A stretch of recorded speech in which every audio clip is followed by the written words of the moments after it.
Chega final do ano. Outubro rosa, novembro azul. Abaixa esse dedo, senão os homens vão fugir. Já que está aqui, eu vou examinar a sua próstata. Ah, tudo bem, já tá passando, doutor. Mas chega essa época e todo mundo se conscientiza, começa a falar bastante de vários exames, né? Mamografia, por exemplo, preventivo, PSA. Toque retal. Esse daí os homens não gostam muito, né?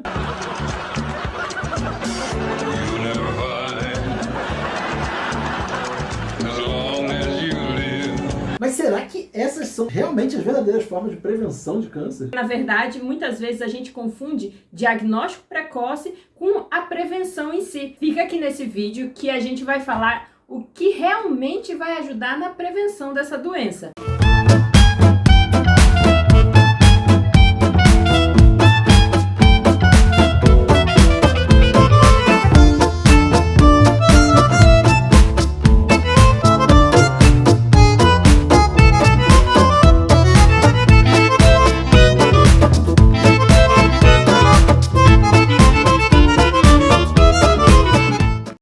Eu sou Isaac Câmara. E eu sou Gleice Câmara. Esse é o canal do Casal Mais Leve. E hoje a gente vai falar de um assunto que é muito da área da Gleice, que trabalha na assistência como enfermeira, né? E eu vou fazer um papel mais aqui de entrevistador. Eu vou ficar só colocando ela na fogueira, fazendo as perguntas difíceis e ela vai ter que responder tudo.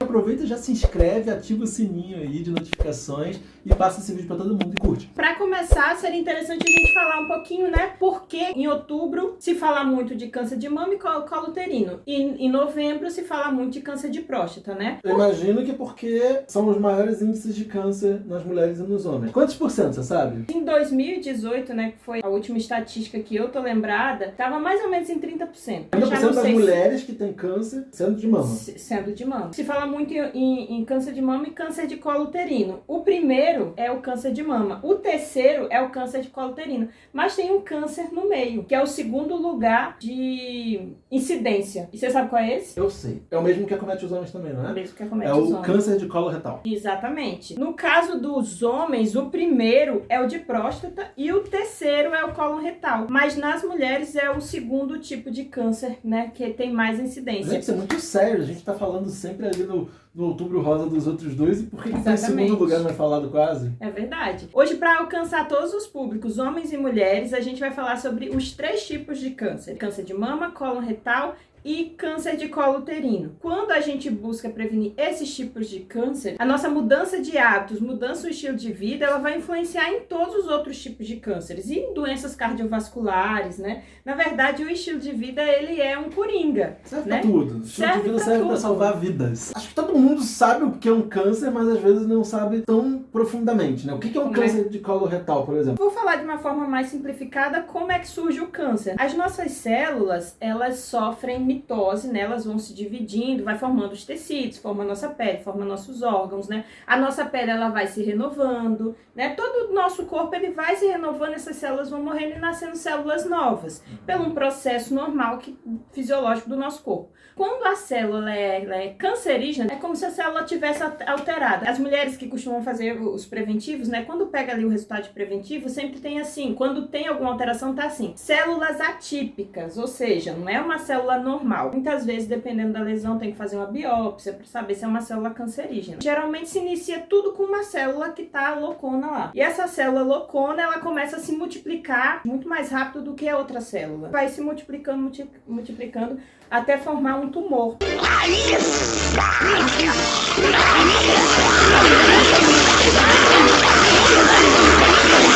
Geralmente essas células, elas são invasivas, né? Então o risco do câncer é o quê? Invadir outros tecidos. Então, por exemplo, eu posso começar com um câncer de colo do reto e ele subir pro estômago, por exemplo? Sim, ela pode se enraizar, né? E ir para outras partes do corpo, que se chama de metástase, né? Tá invadindo outros órgãos e aí o tratamento fica muito, muito difícil. E aí, falando do câncer coloretal. Colo retal. Colo é a parte ali do intestino, do intestino estômago, grosso, intestino. né? Só para entender, né? Tem ali o intestino grosso, aí o câncer, ele pode se formar ou na região do colo ou na região do reto. As pessoas que já tiveram na família pessoas com pólipo, ou ela mesma já teve um pólipo, já é um fator de risco, né, para desenvolvimento de câncer. Já precisa fazer exames os familiares dele. Isso. O principal sintoma, até onde eu sei, do câncer de colo de reto é quando começa a aparecer sangue nas fezes, né? Mas tem que tomar cuidado, né? Não porque você tem sangue nas fezes quer dizer que você tem câncer. Sim, quer dizer pode que tem que ser investigado, motivos, né? Pode, às vezes, até uma hemorroide, uma ferida, qualquer coisa, uma Sim. lesãozinha, pode dar sangue nas causar. fezes. Mas aí a pessoa precisa procurar um atendimento médico para fazer uma investigação. Os principais sintomas é isso, é sangramento nas fezes,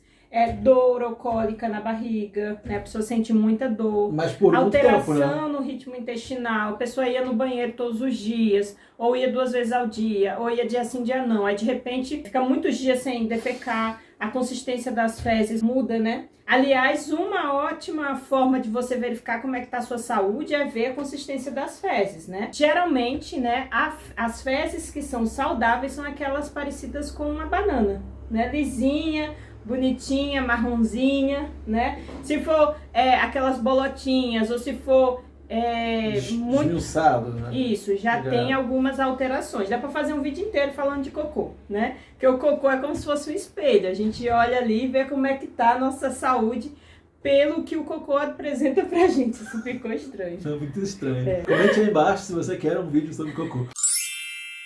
Então, a perda rápida de peso também são sintomas, e anemia, porque se a pessoa está sangrando, ela pode ficar E essa anêmica, anemia né? geralmente leva a uma fraqueza, um cansaço. Sim. O exame que diagnostica isso é a colonoscopia. Colonoscopia. Outro exame que as pessoas morrem de medo, né? Mas a colonoscopia vai ser uma câmerazinha que vai ser introduzida ali através do ânus, vai ver ali toda a região do reto, do colo, e ali ele vai identificar se tem alguma lesão. Geralmente, se a pessoa está em início, né, ou tem algum pólipo, esse pólipo, muitas vezes, ele já é retirado no momento da colonoscopia. Então, já é um problema a menos, porque o próprio exame, ele já vai fazer a retirada daquele pólipo. Aí vai para a biópsia para ver se é uma lesão, né, que pode vir a gerar um câncer. E esse exame, ele é feito a cada 10 anos, a partir de 50 anos de idade. Isso para homens e para mulheres? Para homens e para mulheres. Mamografia, feita de quanto em quanto tempo? Mamografia pode ser feita, o Ministério da Saúde recomenda a cada 2 anos, se a última mamografia deu uma categoria, tipo BREDS 1. Tranquilo, nível bom. Isso. O primeiro tipo de câncer nas mulheres é o câncer de mama, e você faz uma mamografia a cada 2 anos. Isso. O terceiro é o de colo uterino. De quanto em quanto tempo faz o preventivo? O preventivo ele pode ser feito anualmente, ou o Ministério da Saúde também recomenda que a mulher faça faz 2 anos seguidos, fiz o primeiro, deu normal, show. Fiz o segundo depois de 1 ano, deu normal, show. Então eu posso fazer depois de 3 anos. Aí eu faço mais 2. Aumentando. Isso. E por que do colo retal, a colonoscopia, por exemplo, a cada 10 anos? Então, a Seria o colonoscopia, segundo tipo, né? isso é por conta de estudos realizados, né? É um procedimento invasivo que requer anestesia. São feitos os estudos que colocam um período adequado para que você consiga detectar o câncer precocemente. Porém, se a pessoa ela tem um histórico de câncer na família, esse período ele é diminuído, tá? Então, assim, pessoas com risco aumentado de câncer, eles podem precisar de rastreamento antes dos 45 anos, né? Então, ele começa antes e aí vai fazer com mais frequência. Então, quais são as pessoas que têm mais risco? Que tem um histórico familiar importante de câncer coloretal, ou que tem pólipos, histórico pessoal, a pessoa já teve um câncer coloretal, ela vai ter que ficar fazendo com mais frequência. Histórico de doença inflamatória intestinal, doença de Crohn, histórico familiar de síndromes de câncer coloretal hereditárias, né, como polipose, adenomatose. Vocês olhem aí no Google o que é isso. Ou histórico pessoal de radioterapia prévia no abdômen ou na região pélvica. Então, essas pessoas vão fazer o exame com mais frequência. Tá, então... E aí, qual a frequência? O médico da pessoa vai dizer. Mas aí, se eu sentir algum daqueles sintomas que a gente falou antes, aí tem que correr para fazer um exame. Isso. Tem que correr no médico e aí ele vai decidir, né, se vai precisar fazer o exame ou não. Alguns médicos, assim, para controle, para ver se realmente a pessoa teve sangramento retal, porque às vezes as pessoas confundem. Mulheres, por exemplo, pode estar tendo um sangramento vaginal e aí apareceu nas fezes e achar que é das fezes. Então, às vezes, para comprovar que o sangue é das fezes, o médico vai pedir um exame de sangue oculto nas fezes, antes, né, de ir para um procedimento mais invasivo.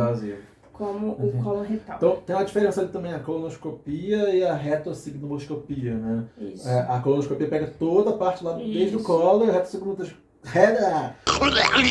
do reto para baixo. Isso. Então, Geralmente às vezes vão não é pedir- necessário fazer colonoscopia. Não necessário. Geralmente pede dos pacientes mais jovens, né, que tem casos de hemorroida, essas coisas, e aí pede, né, o médico vai avaliar qual vai ser o exame mais adequado. Entendi. Sobre câncer de mama, como que você pode presumir que você possa ter alguma coisa para ir no médico? Quando a pessoa ela faz o preventivo regularmente, ela vai passar no médico ou no enfermeiro anualmente e vai ser feita ali a palpação da mama. Mas a pessoa também pode fazer isso em casa, né? A mulher, todo mês ela pode chegar no próprio chuveiro, né? Ensaboou a mama, ela fazer uma palpação. E é importante que essa palpação seja feita uns 10 dias depois da menstruação, porque se ela fizer no período menstrual, a mama ela vai estar muito densa, muito dolorida, e ela pode confundir ali as glândulas. Umas glândulazinhas, uns nódulozinhos normais. Isso. Toda a mama E tem, aí, né? e aí a pessoa pode achar que isso é algum nódulo e já ficar desesperada. Então, para ter maior segurança, é melhor 10 dias depois da menstruação, que a mama já vai estar menos densa, menos dolorida, e a palpação vai ser mais fácil. E a palpação é simples. Vamos imaginar que esse gatinho é uma mama e aqui é o bico da mama. Então a palpação vai ser simples, ó. Palpar em volta e aí você vai tentar detectar se tem algum nódulozinho. Geralmente os nódulos que a gente se preocupa mais é algum nódulo pequenininho, parecendo você sente como se fosse um grão de feijão não cozido, bem durinho, ou um grão de arroz. Esses pequenininhos a gente se preocupa mais, né? Pode ser grande também, né? Porque pode já ter crescido. Mas assim, eu tô falando do pequeno, porque às vezes você vê uma coisinha pequena e você não dá muita importância, né? Mas esses nódulos podem ser perigosos. E às vezes eles não se movem, você pega ele, né? As glândulas geralmente você consegue mover, os nódulos não, né? Você não consegue. E também palpa embaixo da axila para ver se tem algum nódulo também ali embaixo da axila, que pode ser que as pessoas chamam, né, de íngua, né, que na verdade é um gânglio infartado. Então, qualquer uma dessas questões, o que você vai fazer? Se desesperar, sair correndo? Não. Eu ia falar Procurar. Não, Você vai procurar um atendimento médico, né, para ser melhor avaliado e aí sim ser decidido o exame que você vai fazer, né? Geralmente a mamografia ela é feita a partir dos 50 anos e as mulheres mais jovens com as mamas mais densas vão fazer a ultrassonografia, né? Tudo isso então vai ser segundo a avaliação do profissional. Os sintomas se a pessoa tiver com câncer de mama, o que a gente tem? Quando vai aparecer sintomas é porque já está, né, um pouquinho avançado. Mas assim, o que pode acontecer, a mama ela pode ficar avermelhada, ela pode ficar diferente uma da outra, uma maior, outra menor. Claro que toda mulher tem uma mama maior que a outra, né? Mas você vai perceber essa mudança acontecendo de uma hora para outra. Saída de algum líquido, né? O pus do bico do peito. A mudança de textura na pele também pode acontecer, né? Na pele da mama. Inversão do mamilo também pode acontecer. Então são esses, né, alguns dos sintomas. Então vamos falar do câncer de colo uterino. Sim. Agora, qual é a diferença dele para os outros? A gente faz um preventivo ali a cada 2 anos, que você falou, né? Na verdade, anualmente. O câncer de colo uterino, assim, ele é um dos cânceres que ele é um dos mais preveníveis. Por quê? Lembra que eu falei que o câncer ele começa numa célula? O que é o preventivo? Tem gente, eu que faço preventivo, a maioria das mulheres que chegam para fazer o preventivo, quando elas chegam, eu pergunto, tá quanto tempo sem fazer? Tô 2 anos, tô 3 anos, tá com algum sintoma? Tô. Então, ela vai fazer o preventivo porque ela teve algum sintoma, porque se ela não tiver sintoma, ela não aparece lá, né? Ela deixa pra ir só quando tá com algum problema. E, na verdade, você tem que fazer esse exame anualmente, mesmo que você não tenha sintoma. Por quê? O que a gente vê? Vamos supor que aqui seja o colo uterino, né? E aí você vai tirar umas célulazinhas daqui. Você vai ver, pegar essas células, vai ser colocado, né, no microscópio. E aí eles vão ver se tem alguma célula loucona, daquelas que eu falei no início, que pode vir a gerar um câncer. E se dessas células, dessas atipias nas células, a gente vai agir antes do problema ficar complicado. Então, por isso a importância do preventivo, que a gente vai descobrir precocemente, vai poder atuar antes do problema ficar grave. Se você quiser fazer o preventivo anualmente, ótimo. Para mim seria o melhor. Mas a recomendação do Ministério da Saúde é essa. Você faz o primeiro preventivo, deu normal, ok. Fez o segundo, deu normal, ok. Aí você pode ficar ali 3 anos, mais ou menos, E sem fazer. tem Aí alguém que depois você volta a chega fazer. ali, tipo, com 40 anos de idade, que nunca fez um preventivo, que chega lá com Tem você. muitas E o pessoas. que essa pessoa acha? O que passa na cabeça dela? Muitas vezes a pessoa não vê importância porque ela não está sentindo nada. Às vezes as pessoas não entendem o porquê de fazer o exame. Mas o nome já diz, é um exame preventivo. Não é que esses exames vão prevenir que a pessoa tenha um câncer. É um exame que vai detectar o câncer precocemente, aí eu vou poder tratar. E o que pode levar as pessoas a desenvolverem os cânceres, por exemplo? E aqui a gente pode falar até de todos, né? Porque a maioria tem muitos fatores de risco em comum. A diferença, por exemplo, do câncer de colo uterino, que entra mais uma coisa, que é relação sexual desprotegida. Quando a pessoa tem uma relação sexual desprotegida, que ela pode pegar o vírus do HPV, esse vírus do HPV pode gerar o câncer, né? Então, assim, esse é o diferencial aí do câncer de colo uterino. Mas, geralmente, a maioria dos cânceres, eles estão ligados ao estilo de vida. Deixa eu adivinhar. Fumar, Bebida alcoólica. bebida alcoólica, Não fazer atividade física. não fazer atividade física, Eu sou bom demais nisso. alimentação, uso de embutidos. Já parou para reparar que antigamente, quando se falava de câncer, as pessoas falavam... Quando eu era pequena, a minha avó, ela não gostava que a gente falasse essa palavra câncer, né? Não fala essa palavra, aquela doença que não tem cura. Por quê? E não era uma coisa tão comum, né? Quando você escutava, assim, alguém falando de câncer, você já achava que era... Quando Uma garantia de que a pessoa ia morrer. Quando se falava de câncer, você já meio que ficava com certeza que a pessoa ia morrer, que é uma doença que não tem cura Tinha e poucos tal. estudos, tinham poucas pessoas que tinham a doença, né? Sim. Então, por também não saber como tratar, Sim. ele se desenvolvia muito rápido, né? Exato. E assim, realmente não era tanto quanto hoje. Hoje Não, é não era, muito não. comum. Quem não conhece alguém que Já tenha teve câncer? ou que tem. Né? E essa área agora já começa a ser um pouco mais a minha área de atuação também para poder falar, né? Em relação ao que a gente vive, ao que a gente faz, ao que a gente come, ao que a gente não come, né? Sim. Então, tudo isso pode ser protetivo, né? Por exemplo, você falou aí dos embutidos. Salsicha, linguiça, são alimentos cheios de componentes que a gente não faz Não ideia sabe da o que metade é. do nome daquela lista de ingredientes, né? Sim. Corantes artificiais, conservantes artificiais, né? Até uma dica, né? Pra quando você for comer algum industrializado, olha atrás no verso a quantidade de ingrediente que ele tem. Quanto mais ingrediente, pior. Pra gente entrar no que realmente a gente prometeu pra vocês, né? Como prevenir o câncer, os cânceres no geral, vamos voltar um pouquinho no passado e vamos pensar como é que era, né, a vida aí dos nossos antepassados, né? Que horas que o pessoal acordava? Acordava cedo, 4, 5 horas da manhã, quando o galo cantava pela primeira vez. Sim. Né? Não tinha luz elétrica, então as pessoas não iam ficar no escuro em casa, eles dormiam cedo, né? Geralmente era caminhando, né? Que eles iriam trabalhar. Pegando o sol, né? Porque eles trabalhavam embaixo do sol, com ar puro, precisando beber bastante água para se manter hidratado, né? Então era um conjunto de coisas. Né? Eu até vejo... A alimentação era de verdade, eles plantavam o que eles colhiam, cozinhavam, não tinha nada de alimento industrializado produzido pelo homem. A gente pode dizer que a alimentação era aquela que era realmente feita por Deus. As pessoas, elas também tinham muita fé, né? Que eu acho que isso também é um fator diferencial.